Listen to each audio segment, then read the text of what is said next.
Fascinating piece from Breakingviews here in Europe this morning. Why Europe's economic strongman may be weaker than it looks. Germany's investment freeze raises questions about its future prospects. Joining me is Edward Hadas.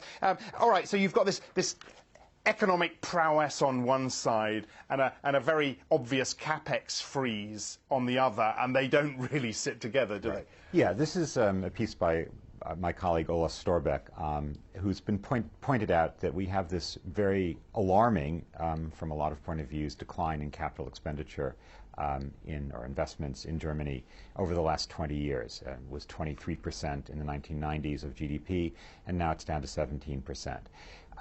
And you have to try and disentangle various strands in this, but it does look like something to worry about for the future of the German economy.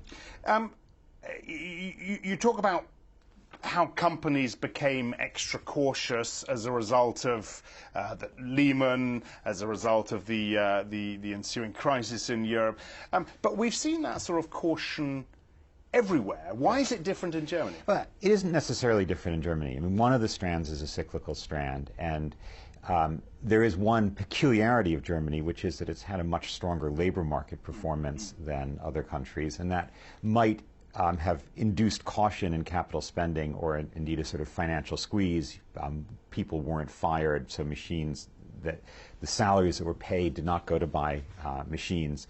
But that's one strand that one sees everywhere. What's perhaps more concerning with Germany is the second strand, which is the secular decline, that it looks like German companies are just, over the many years, perhaps because they're becoming more international, perhaps because of the sort of decline of German style industry, they seem to be investing less overall. Interesting that the payroll point that you make. I mean, you're almost being more polite than Olaf is being, because he says maybe the reining in of capex compensated for the payrolls being kept high, i.e.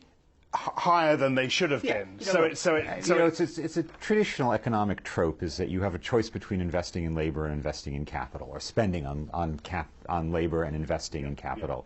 And so Germany's done a pretty good job of spending on labor, so perhaps they've been investing in capital.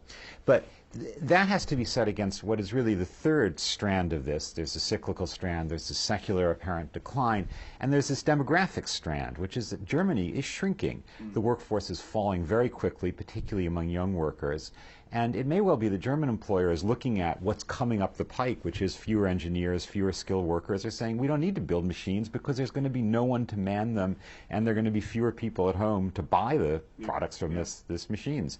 So it may be a perfectly rational decision from the employers and the companies, but what it does mean is that perhaps even faster than Germany's relative demographic decline, that its economy, it's the strong man of Europe as the sort of proponent of industry, will be under threat.